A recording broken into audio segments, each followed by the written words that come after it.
Ini rumusnya kesenangan. Ini boleh teman-teman jadikan patokan. Seneng yang sejati.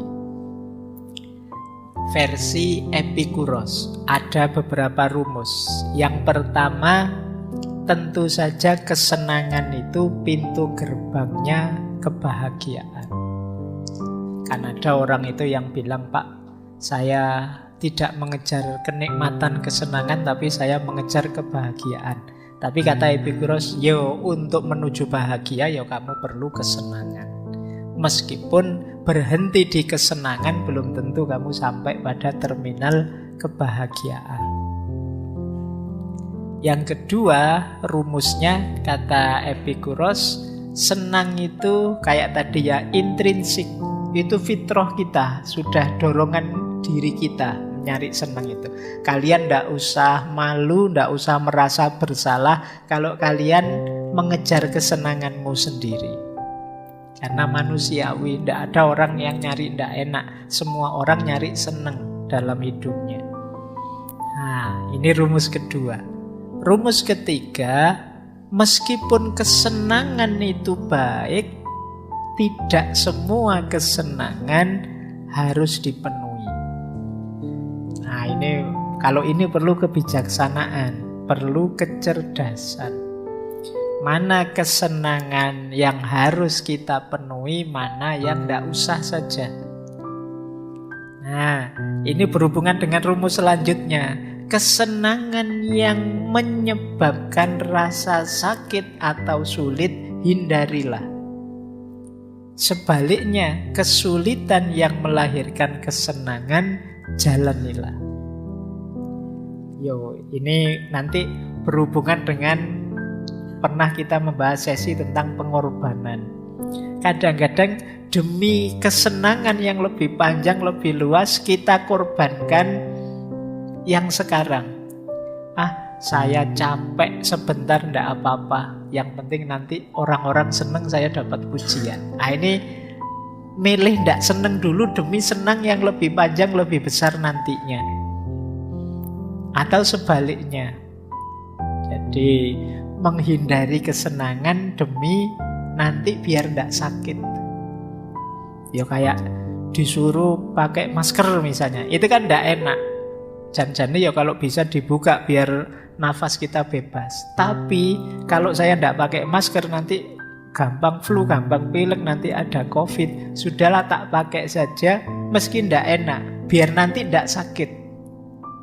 Ini juga kesenangan. Jadi ini boleh dipakai dalil, kok nyari susah sih pakai masker. Enggak, karena saya ini bukan nyari susah, tapi menghindari susah yang akan datang. Ini juga termasuk kesenangan. Rumus menyikapi kesenangan, termasuk yang manusiawi.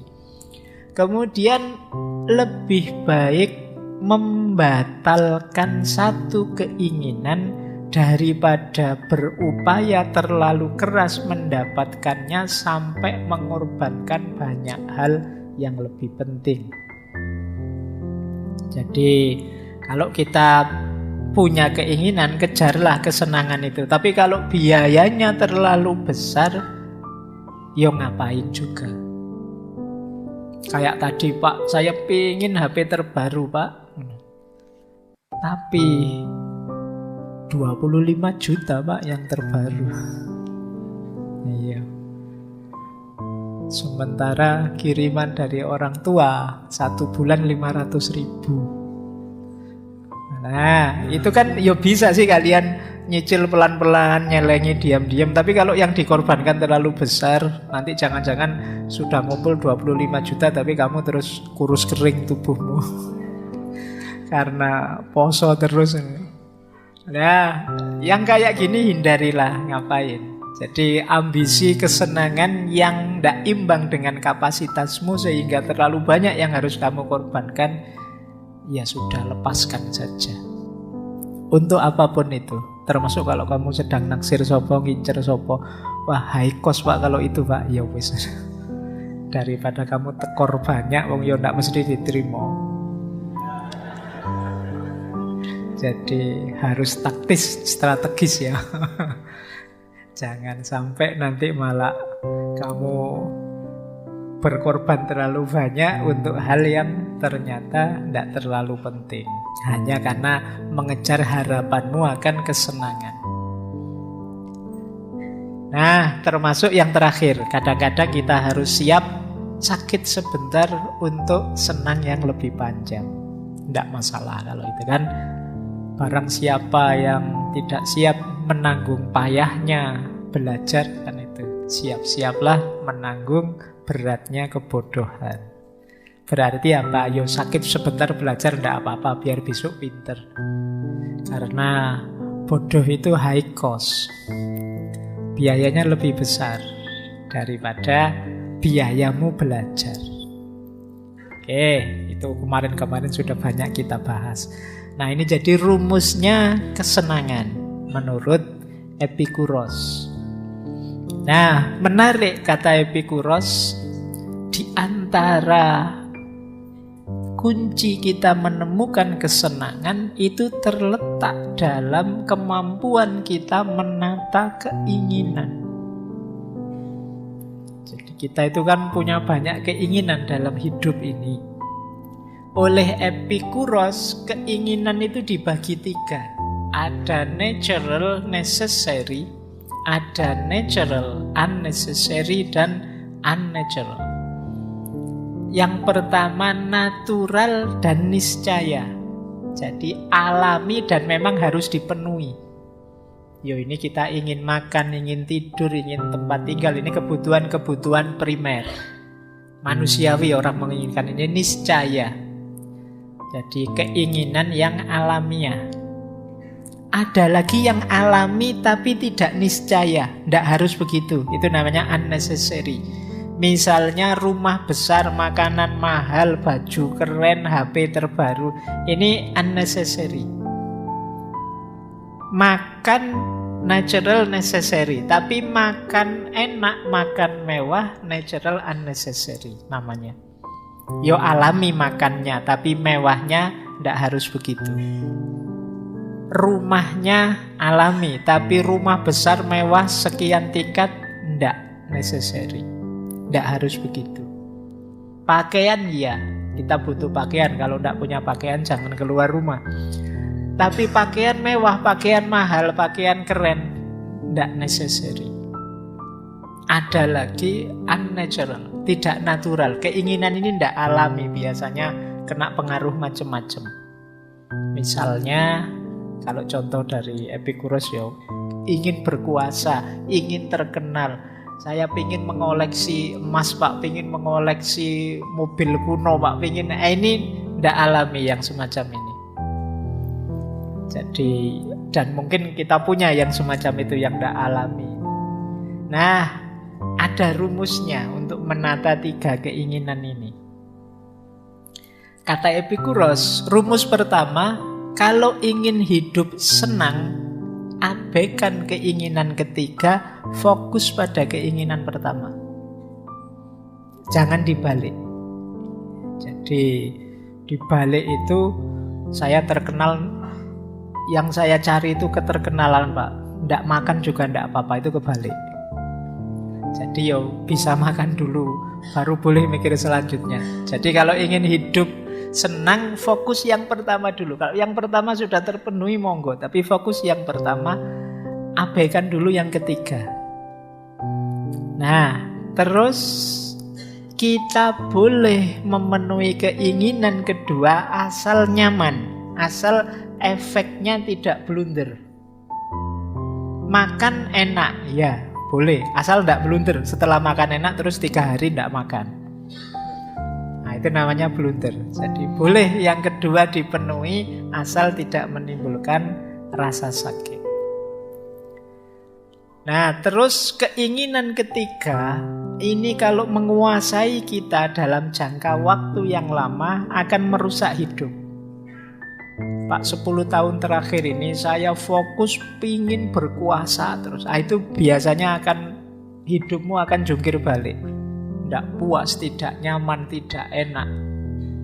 Pak, saya itu sudah 5 tahun ini Pak bikin channel medsos banyak sekali, pengen terkenal Pak. Kok tidak terkenal ya Pak sampai sekarang misalnya. Itu kan kamu gelisah, hidupmu tidak nyaman. Kenapa? Keinginanmu tidak pas, tidak match. Nah, kemudian yang terakhir, setiap keinginan yang akan kita wujudkan harus kita pahami dalam konteks hidup kita secara utuh. Durasinya kita perhatikan. Jangan sampai senang sesaat, tidak senangnya lama, panjang. Nah, ini menata keinginan namanya. Oke ya, kalau ingin senang yang sejati. Jadi ada yang natural, necessary, ini wajib kita penuhi. Ada natural and unnecessary, ini kita perhatikan, harus hati-hati, jangan blunder. Ada yang tidak natural. Kalau yang tidak natural itu terakhir-terakhir saja.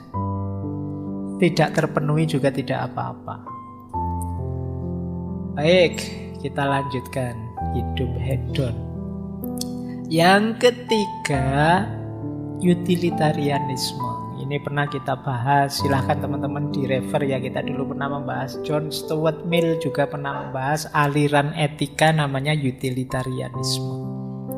Jadi kalau ini sudah dikembangkan hidup senang tadi dalam satu sistem filsafat, namanya utilitarianisme. Filsafat etika namanya. Jadi kata utilitarianisme ya, moral itu dibuat untuk manusia, bukan sebaliknya, manusia untuk moral. Maka hukum moral itu harusnya memenuhi kebutuhan manusia, termasuk kebutuhan untuk senang. Rumusnya utilitarianisme, semua tindakan harus diarahkan untuk mencapai kesenangan terbesar untuk sejumlah besar orang. Ini rumus dasarnya utilitarianisme. Misalnya ngaji malam hari ini misalnya, sebagian besar sukanya ngaji itu gelap, lampunya mati. Yang tidak suka ngaji gelap paling hanya 3 orang misalnya, dari sekian banyak orang. Itu etisnya adalah lampunya mati. Jadi tidak tahu nanti apa yang terjadi kalau lampunya mati. Nah, tapi etisnya begitu. Kenapa? 90% lebih ingin lampunya mati. Kok lampunya nyala, itu tidak etis, karena hanya nuruti 3-4 orang, yang 90 orang dikorbankan. Nah, ini namanya utilitarianisme. Mahasiswa 40, yang 30 ingin libur saja, yang 10 ingin tetap kuliah. Loh, itu etisnya libur. Jadi karena menyenangkan, membahagiakan sebagian besar orang, jumlah terbesar orang. Nah, ini utilitarianisme. Jadi moral atau hukum itu harus diarahkan untuk mencapai kebahagiaan paling besar untuk sejumlah terbesar orang. Nah, ini logika dari utilitarianisme. Nanti ada 2 aliran dengan 2 tokoh. Ada kuantitatif hedonisme, tokohnya Jeremy Bentham. Ada kualitatif hedonisme, tokohnya John Stuart Mill.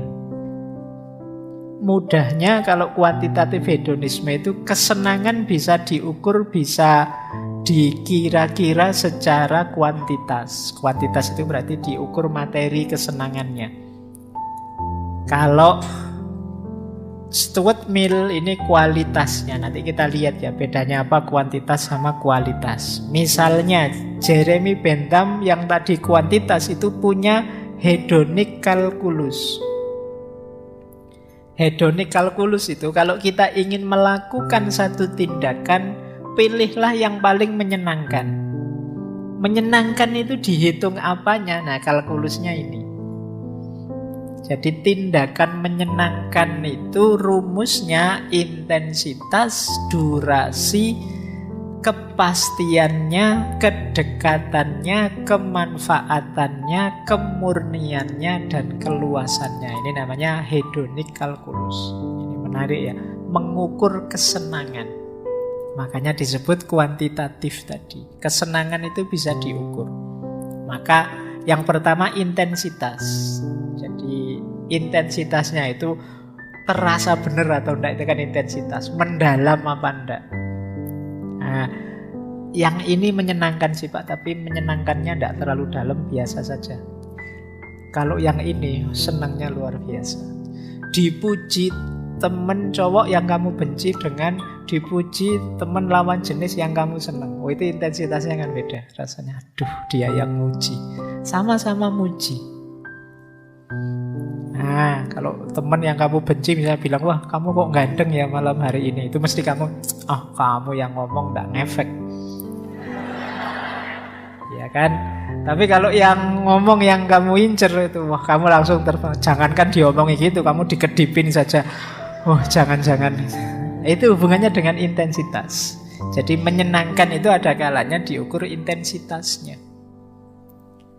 Jadi mahasiswa yang sejak semester 1 nilainya CDE, itu begitu dapat nilai B itu rasanya luar biasa. Ya kan? Itu intensitas. Tapi mahasiswa yang sejak semester 1 nilainya AB, dapat nilai B enggak ngefek, enggak terasa, biasa. Itu kesenangan, cara menghitung intensitasnya. Yang kedua durasi. Durasi ini lamanya. Ini menyenangkan sih, tapi cuma 1 menit. Nah, kalau itu menyenangkan 1 jam. Oh, kalau itu 1 minggu kita bisa senang terus. Nah, ini senang atau tidak bisa diukur durasinya. Bisa juga kepastian. Nah, kepastian ini biasanya berhubungan dengan ini besok mesti enak enggak? Mesti senang enggak? Itu kepastian. Ada yang sekarang kita rasakan dan menyenangkan dengan ini senangnya besok loh. Itu kan beda. Secara kepastian. Kalau ini jelas, kalau itu masih besok, masih belum pasti. Makanya tadi yang tentang akhirat dan lain sebagainya itu kan ada pernyataan yang tadi bahwa ayo kita senang-senang sekarang. Kenapa lebih pasti dibandingkan besok? Itu namanya prinsip certainty. Kemudian yang keempat kedekatan, propinquity. Kedekatan itu senangnya itu berjarak atau memang kita rasakan benar. Jadi nikmat bersamamu itu nikmat yang berjarak atau ya kita memang bareng-bareng, kedekatan. Bukan seneng yang di sana, tapi seneng yang langsung kita nikmati sekarang bareng-bareng. Nah, itu namanya propinquity. Mungkin antara yang hadir ngaji dengan yang dari YouTube itu mungkin durasi senengnya, intensitas senengnya beda. Kenapa? Kedekatannya beda. Kalau kalian ini kan dekat sekali. Sementara yang YouTube ada jaraknya. Saya bilang malam Kamis hari ini, nanti di YouTube Minggu, jadinya harusnya malam Senin. Tapi kan berbeda. Ada jarak, itu kedekatan namanya. Kemudian fecundity, kemanfaatan. Jadi, ini manfaatnya banyak sekali buat saya. Yang sana enggak, biasa saja. Itu level kesenangan dari sisi kemanfaatan. Kemudian purity itu kemurnian. Asli enggak ini? Ini seneng sih Pak, tapi agak kecampur sedih-sedih gimana itu. Jadi enggak terlalu seneng. Wisuda ini saya seneng Pak, tapi begitu ingat setelah ini mau apa? Iya. Seneng saya tinggal separuh Pak, atau hilang sama sekali. Itu berarti sudah tidak murni lagi seneng, sekarang sudah kecampur macam-macam. Saya nembak diterima seneng sih Pak, tapi terus berarti habis ini saya harus neraktir, saya harus jalan-jalan nganter, kuliah nganter. Wah berat, ini tidak murni, berarti tidak purity. Itu bisa diukur kesenangan. Kemudian yang terakhir tentu saja keluasan. Jadi kalau keluasan ini ya semakin banyak orang yang senang, itu semakin hedon, semakin menyenangkan berarti. Lebih enak. Jadi kalau ada 2 kesenangan, pilih yang ini menyenangkan semakin banyak orang. Itu nilai ekstensi. Kalau ada dua kesenangan, pilih yang paling murni, purity. Kalau ada dua kesenangan, pilih yang lebih banyak manfaatnya. Kalau ada dua kesenangan, pilih yang paling dekat kesenangannya, bukan kesenangan yang jarak jauh. Kalau ada dua kesenangan, pilih yang lebih pasti. Kalau ada dua kesenangan, pilih yang durasinya lebih panjang. Kalau ada dua kesenangan, pilih yang lebih intens. Ini yang dimaksud hedonic calculus. Ketika kita milih saya harus melakukan apa, hitung itu. Kita kan nyari senang. Nah, Pak, ini ada banyak pilihan nih Pak. Pilih dengan kalkulus ini. Putuskan yang paling intensif, durasinya paling panjang, lebih pasti, lebih dekat, lebih manfaat, lebih murni, dan lebih luas jangkauan kesenangannya. Ini teori namanya hedonic calculus. Makanya disebut kuantitatif. Tapi nanti dikritik oleh John Stuart Mill yang punya teori kualitatif. Kalau menurut John Stuart Mill ya tidak bisa diukur seperti itu. Ada banyak kesenangan, mungkin durasinya lebih pendek, tapi lebih menyenangkan. Tidak bisa dilihat kuantitatifnya saja. Makanya nanti Stuart Mill menyebut kesenangan itu ada levelnya. Ada kesenangan level bawah, level dasar, ada kesenangan level tinggi. Kesenangan level bawah itu ya tadi makan, minum, seks, istirahat, kesenangan indrawi. Ini kesenangan yang sifatnya sementara, penuhi secukupnya saja. Karena kalau berlebihan dia akan berubah jadi ketidakenaan, ketidaksenangan. Beda dengan kesenangan yang lebih tinggi. Kesenangan yang lebih tinggi itu kesenangan intelektual, kesenangan estetik, kesenangan spiritual. Ini jauh lebih tinggi, lebih abadi, lebih tahan lama. Semakin banyak, semakin lama, semakin menyenangkan. Ilmu itu sedikit paham membahagiakan, banyak paham tambah bahagia, tambah banyak lagi tambah bahagia. Itu intelektual. Estetik juga begitu, seni juga, spiritual juga begitu. Tambah dekat dengan Tuhan, tambah sadar dimensi ilahiyah hidup, tambah menyenangkan. Ini yang level tinggi. Kalau yang level rendah tadi enggak. Yang level rendah itu penuhi secukupnya saja. Jadi tidak bisa semuanya dihitung pakai kalkulus tadi. Ini kritiknya Mill. Misalnya makan tadi. Makan yang lebih intensif ya, terlalu intensif ya nanti kamu perutmu bisa meledak oleh makanan itu. Makan lagi. Ini lebih intensif Pak, lebih dekat Pak, lebih. Iya. Tapi ya harus ngerti batasnya. Jadi ini perspektifnya Mill. Alirannya namanya utilitarianisme. Eudaimonistik utilitarian. Utilitarian yang menuju kebahagiaan. Jadi filsafat ketiga yang membahas hedonisme, utilitarianisme. Yang kedua tadi filsafat epikureanisme. Kemudian yang pertama tadi sireanisme.